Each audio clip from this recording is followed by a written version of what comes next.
Всем привет, с вами снова Соколов Григорий. В этот раз я хочу поделиться с вами опытом в использовании такого многофункционального костра, как земляная жаровня. Есть множество разновидностей земляных костров, которые мне довелось опробовать, но именно этот для меня оказался самым востребованным.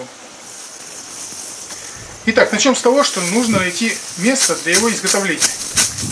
Если вы в лесу, то проследите, чтобы под костром не было веток, крон деревьев. Это показатель того, что корневая система деревьев пострадает минимально. Нам нужен грунт, не содержащий остатки растительной деятельности. Такой грунт, к сожалению, способен тлеть и привести к серьезным пожарам. Также не пойдет, если грунт будет только из песка. Он должен хоть немного наслипаться. В идеале, если грунт будет состоять из песка и глины. Глина, суглинок, супесь – это то, что нам нужно. Такие грунты часто намывают на пойменные заливные берега рек и ручьев. Это легко проверить, скатав из грунта жгутик и проверить его на гибкость. Если гнется, значит грунт найден. Теперь требуется выкопать узкий шурф, у которого 3 стенки вертикальны, а одна по длине шурфа идет до самого низа дальней стенки.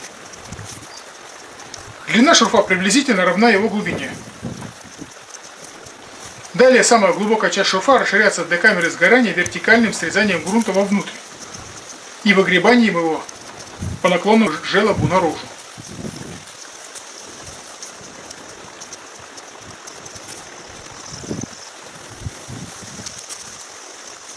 Такой шурф удобно выкапывать как руками, так и простейшими подручными средствами, например, обычной палкой с относительно заточенным концом.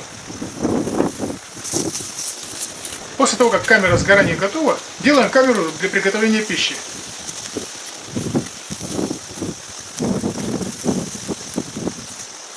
Расширяем верхнюю часть камеры сгорания под требуемый объем пищи, который будет в дальнейшем готовиться. После того, как весь лишний грунт будет убран из будущей жаровни, берем ровную палку диаметром 5-10 см, желательно, чтобы она была под конус, и укладываем ее более тонким концом в желоб. Диаметр палки подбирается по объему будущего костра. Притираем желоб так, чтобы палка упиралась в самое дно камеры сгорания. Далее нужно засыпать палку грунтом, сохраняя при этом чистоту топки. Делать это лучше слоями, уплотняя, а иногда смачивая водой.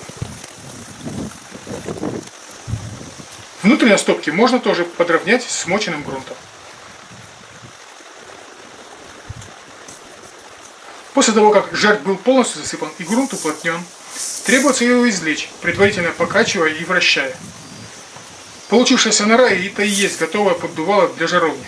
Края у концов этого поддувала нужно закруглить, так будет прочнее. На изготовление именно этого костра у меня ушло около 15 минут. При растапливании этого костра дрова укладываются в топку вертикально. Это дает хороший приток свежего воздуха через поддувало, а также между дров и стенок топки, пока стенки еще холодные. Тягу у поддувала легко проверить, поднеся к нему огонь.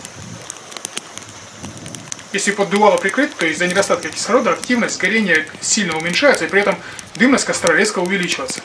Это один из способов регулирования интенсивности горения костра. Когда стенки топки прогрелись, реакция на прикрытие поддувала становится менее значимой, так как разогретая печь провоцирует эффект пиролиза дров и сгорание выделяемого газа у горловины костра. Поддувало у этого костра не должно быть большим. Его задача – раскалять нижние угли. Далее раскаленный воздух с выгоревшим кислородом пиролизирует дрова, находящиеся сверху, в уголь. Когда топка заполняется наполовину углем, можно начинать приготовление пищи. Я покажу всего 2 способа, чтобы у вас сложилось впечатление, иначе придется делать целый отдельный канал по способам использования данного костра. Из продуктов у меня только кура, разделенная на 2 порции и пересыпанная приправами с солью. Первую порцию мы запечем как на гриле в духовке. Для этого мы в камеру для приготовления пищи положим несколько жердочек. Лучше, если это будет не хвойная порода древесины. Хотя если древесина у хвойного дерева взята из сердцевины, то чаще всего она бывает без смолы. И ее, в принципе, можно использовать тоже в качестве жердочек. На жердочке выкладываем птицу. Лучше, если она будет лежать кожей на палках, чтобы, если от палок пойдет горечь, то кожа просто не позволит этому вкусу проникнуть вглубь мяса. Да и от углей жар придаст коже приятную корочку. В принципе, на углях и так можно готовить, как на мангале, но мы закроем жаровню. Чтобы крышка была более герметичная, по краям камеры нужно насыпать немного грунта, в который требуется вмять слой жердей. Далее эти жерди прикрываются травой, уложенной вдоль укладки, и все это прикрывается дерном и грунтом. Нужно постараться, чтобы образующийся дым выходил как можно меньше, не образуя активных очагов. Так как создать герметичную крышку из того грунта, который был взят из стопки, почти нереально, циркуляция воздуха внутри жаровни сохраняется. Хоть она и будет значительно тише, но этого хватит для того, чтобы поддувало продолжало раздувать нижние угли, которые создают требуемую температуру внутри жаровни. Со временем трава, раскисшая от высокой температуры, слипаясь, еще более активно затрудняет выходу тепла. Через 40 минут готовое угощение можно извлекать. Удобнее всего сначала убрать дерн с грунтом, а затем аккуратно скатать траву, как коврик. Слипшаяся трава не позволит остаткам грунта просыпаться внутрь. Перед тем, как приступить к трапезе или угощению, обязательно проверьте мясо на готовность. Мясо должно быть рассыпчатым, суставы должны легко отделяться и в них не должно быть следов крови. О вкусовых качествах мне можно не верить. Пусть судят независимые эксперты. Анатолич, иди сюда. Тихо, тихо, тихо. Ну-ка, иди сюда. Кто-то идет. Кто-то летит. Это кто? Это кто? Это куропатка. Это была дикая куропатка. Давай. Пробуем. Аккуратно, не спеши, не осторожненько. По чуть-чуть. Пробуем. Чтобы всем хватило. Пробуем по чуть-чуть. Я не попробую. Пониже тогда, ты не попробуй. Эй, хищник. Это класс. Тихо. А, да вы что вообще? Осторожно. Да вы не уроняйтесь. Держу ее, держу. Да вторая рука у тебя есть, чтобы подержать. Еще классно. Сейчас упадет, вторую рукой придержите. Второй рукой придержу. Блин, да возьмите, вообще, господи, чего? С подносом, возьми, с подносиком. Это я попробую. Я держу. Вера Игоревна, вы-то попробуйте. Я тоже не попробую. Ты пробовал. Вера. Надо перейти. Ножка. Двинься. Что делаешь? Подожди, ты берег на лицо. Она рассыпается. Слушай, правда, как в настоящей духовке. Можно? Да я еще наемся. Вкусно. А, кто-то не уронил. Ладно, угощайте, сейчас буду еще коптить. Пропекло, все нормально, хорошо. Нет, Эдик ест. А сколько минут? 40 минут. Угу. Как в настоящей духовке. Так, там, другим оставьте. Другим оставьте. Я не попробую. Дышите. Для приготовления второй порции мяса мы используем метод копчения. Для этого мы снова заготовим угли, а на берегу реки найдем ольху по характерному коричневому оттенку древесины или по характерным листьям и шишечкам, которые иногда держатся на ветках в течение всего года. Когда половина топки заполнится углем и пламя исчезнет, выкладываем на его ольховые щепки и веточки. Далее все делаем, как и в первый раз. Выкладываем мясо на жердочки и закрываем крышкой из жердей и травы, прижатой грунтом. Грунта в данном случае можно класть поменьше, чтобы угли подогревали ольху более активно. Засекаем время и ждем 40 минут. Хотя в данном случае мне пришлось это время делить на 2, чтобы доложить только что пойманную щучку. На приготовление рыбы нужно минут 20. Чтобы рыба была более устойчивой на жердочках и пропеклась равномерно, в брюшко ставят распорки. По мере прогорания ольховых щепочек температура внутри жаровни увеличивается, и выделение дыма становится более обильным. Если в районе базовых лагерей по периметру поставить 2-3 подобных костра, то велик шанс, что часть кровососущих насекомых из-за окуривания дымом покинет это место. Почему шанс? Потому что я бывал в тех местах, где комарам было абсолютно все равно на любой дым. Они будто в изолированных противогазах летали. Также эффект выделения дыма удобен при вялении рыбы, чтобы мух отгонять и придавать рыбе приятный привкус. А если вместо ольховых щепочек на костер положить увлажненный мох сфагнум, то еда получится приготовлена на пару.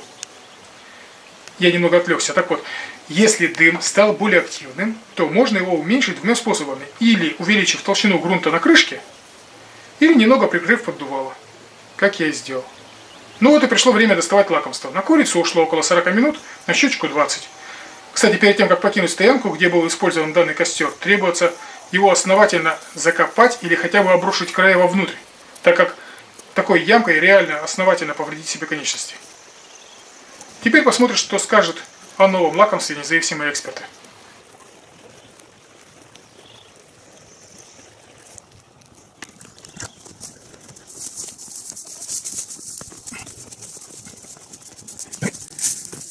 Ну-ка, дай-ка быстренько. Мы на своем автобусе. Маленькая проба. Вот это да, и щука, и курица вместе. Ничего себе, не совместимо, а совместил. Да. Вот это да. Давай, что-нибудь. Класс. А запах. Горячий рис есть. Классно, крови нет, все сделать. Лучше спинку хочу. Это щучка-то вот сейчас с озера Доверта, да, которая? Да. Ой, так это я ее поймала. Потом мы принес. Спасибо. Есть желание? Рыбы. Рыба, курица, все что угодно. Барство. Курицу уже пробовали, рыбку. Так это же копченая уже. Это же другая уже. Да. Спасибо. Вкусняшка. Горячая. Ты вон ножку отломай. Классно. Спасибо, вкусно. Да попробуй курицу-то. Спасибо. Ты еще в рот не взяла. Нет, я рыбу тоже попробовала. И курицу-то. Это, я не знаю, вот это с магазином даже не сравнить. На природе. Деликатес. А у нас ребята и говорят, а он где успел курицу поймать? Да, на полном серьезе. Говорит, он где курицу-то поймал? Так, ну-ка. Мужики, дегустация. Дегустация. Ого. Ну-ка. Только другими сейчас ставьте немножко. Рыбка. Давай, быстренько. Рыбонька моя, рыба. Небольшие, только небольшие кусочки, люди, там на чего народу. Попробуйте. Да рыбка-то ладно, курица. Где курица? Что, зря, что ты ее ловил, что ли? О, курица. Да, Григорий Юсри. Молодец вообще. Попробуй. Вкуснятина. Хорошо. Ну. И рыба, и курица. Да как ее оторвать-то? Да как, руками как? Горячая еще. Нормально пропеклась? Да, взял. Классненько. Офигенно, Григорий Юрьевич. Еще чуть-чуть вот здесь. Носочек. О, ребрышки. Спасибо. Ну ладно.